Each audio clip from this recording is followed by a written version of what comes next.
Hi folks, my name is Cole, and today on Investigate, Explore, Discover, we're going to be looking at how cannabis can help suppress acute respiratory distress syndrome. Now, acute respiratory distress syndrome is a life-threatening injury that is most commonly found in people already at the hospital for trauma or illness, and is characterized by an increase in fluid leaking into the lungs, which prevents gas exchange and makes it harder to breathe. This can occur in multiple different ways, but the most common way to get acute respiratory distress syndrome is through bacterial infections which progress into sepsis.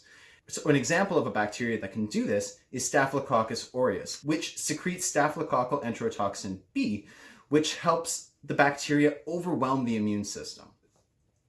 Now, acute respiratory distress syndrome can also be caused by breathing in harmful chemicals, and most recently it's been found that acute respiratory distress syndrome is also a severe symptom of COVID-19 infections, which can also cause cytokine storms and pulmonary failure.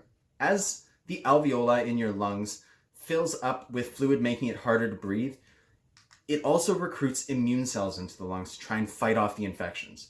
And our immune cells all work together to help fight infections.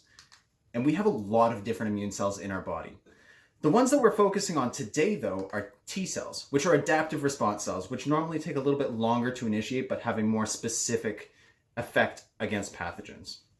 When T cells become activated, they upregulate and downregulate different genes within themselves to cause the secretion of pro-inflammatory cytokines. And when immune cells and other cells in our body reach the end of their life cycle, they undergo a highly regulated form of cell death called apoptosis. Now, apoptosis can be mediated by cells becoming infected, which causes them to go through an extrinsic pathway of apoptosis by the recognition of death ligands on the cell surface. But what we're going to talk about today is the intrinsic pathway of apoptosis, which is mediated typically by stress signals, such as radiation, hypoxia, or endoplasmic reticulum and metabolic stress. Now, this causes the activation of genes within the mitochondria, which you might remember from high school biology as the powerhouse of the cell. And these are so powerful, in fact, that they cause the production of cytochrome C proteins, which induces apoptotic cell death. Now, when proteins are getting created in the cell, they go through a sequence, which codes are read from DNA and transcribed into messenger RNA, which then goes and translates into protein. The cell has many different ways of regulating this. One of the ways is through the creation of microRNAs. And so microRNAs bind to messenger RNAs and effectively silence protein creation by preventing protein assembly. Now, we're going to take a step back from all of this nitty-gritty intracellular pathway stuff and talk about the other part of this presentation, which focuses on cannabis. Now, cannabis has many different compounds within it called natural cannabinoids. The one that we're going to focus on today, though, is delta-9 tetrahydrocannabinol, more commonly known as THC.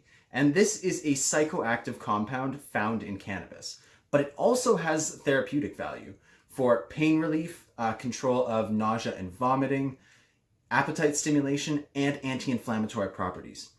In fact, there's already been research on how THC affects cells in general, and it's really interesting because they activate receptors outside of the cell, which activate the mitochondria to produce cytochrome C and induce apoptotic cell death. Now, an important question to ask of all science really is, why is it important? Why should we look into it? And particularly today, why is it important to look at acute respiratory distress syndrome and the effects that THC has on it? Now, the first reason why we should be looking into this is really because it's topical. Right now, we're in the middle of the COVID-19 pandemic, and acute respiratory distress syndrome is a symptom of severe COVID-19 infections. Furthermore, we don't actually have any specific treatments for acute respiratory distress syndrome, and up to 40% of people that experience this will succumb to it. Because we don't have any specific treatments for acute respiratory distress syndrome, we don't know how THC affects this. So this should be investigated. This brings us to the specific paper that we are talking about today, called Delta-9 tetrahydrocannabinol prevents mortality from acute respiratory distress syndrome through the induction of apoptosis in immune cells, leading to cytokine storm suppression, by Mohammed et al. From the University of South Carolina, Columbia, South Carolina, USA. So it's a long title, but pretty descriptive. And in this paper, the authors utilize a mouse model of acute respiratory distress syndrome. They do this by treating mice with staphylococcal enterotoxin B, or SEB, and they find that when doing this, it induces 100% mortality in their mouse models. So when they treat mice with SEB and THC, they actually find that none of their mice die, which is fantastic. If you get something that completely prevents death, that's awesome. And when looking at the lungs of these mice, they found that there were fewer infiltrating cells and fewer pro-inflammatory cytokines with the treatment of THC. Now, to see exactly how THC is stopping these cells from dying, the authors of this paper looked at spleen cells and treated them with SEB and THC. And they found that these cells underwent more apoptosis. And this was mediated through mitochondrial release of cytochrome C oxidase. To take this from the spleen cells and go back into the lung, they looked at their mouse model when they treated them with SEB and THC and looked at immune cell populations. And they found that there was a decrease in immune cell populations when treating with THC. And these immune cells had actually increased apoptotic inducing genes and had differential metabolic reprogramming. So to take a closer look at what exactly was happening, they focused in on T cells and asked, how does THC induce apoptosis? And they found that T cells treated with SEB and THC had a decreased oxygen consumption rate and an increased fatty acid metabolism and a decreased glucose metabolism compared to T cells just treated with SEB. So that's pretty interesting, that the THC is causing the cells to preferentially choose a different energy source. The next question that these authors looked at is, what effect does this have on the genes upregulated or downregulated in T cells? And they found when looking at these genes, they had a decrease in microRNA expression. And that correlated with an increase in apoptotic inducing genes. So the microRNA is preventing apoptosis from happening. So by removing the suppressor, you are increasing apoptosis and cell death. In relating these findings from their mouse model to a human model, they compared lung cell samples from SEB-treated mice and from samples of patients that had severe COVID-19, and looked at the genes present in both of these lung fluid samples. And they found that there was actually overlapping genes between the two. They found an increase in pro-inflammatory genes and a decrease in apoptosis-inducing genes. So in both of these models, in the mouse and the human, they found that acute respiratory distress syndrome was increasing pro-inflammatory genes and causing these cells to live longer so that way they could keep producing pro-inflammatory cytokines. This information to me is really interesting and significantly impacts how we look at acute respiratory distress syndrome. First off, the most important thing that they found is that THC completely eliminates mortality from acute respiratory distress syndrome in their mouse models.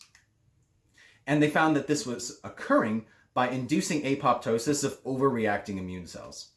Now, this is really important because if this line of research is continued, it could possibly lead to a therapy that we could use for human acute respiratory distress syndrome, being one of the first therapies that would be effective.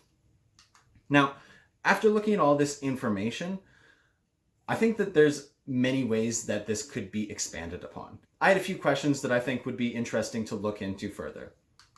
The first question I had is, can these same effects be replicated by consuming or smoking cannabis? Because I would assume that's the most common way of ingesting THC.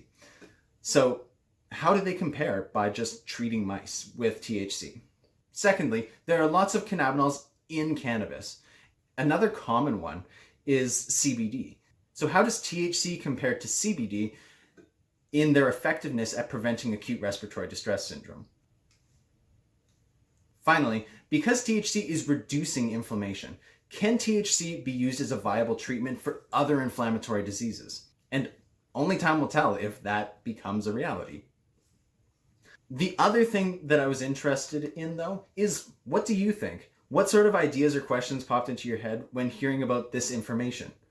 Let me know about them in the comment section below. Ultimately, I hope you learned something, but more importantly, you enjoyed your time doing so. So if you did, give this video a like and subscribe for more in the future. And with that, I will see you next time.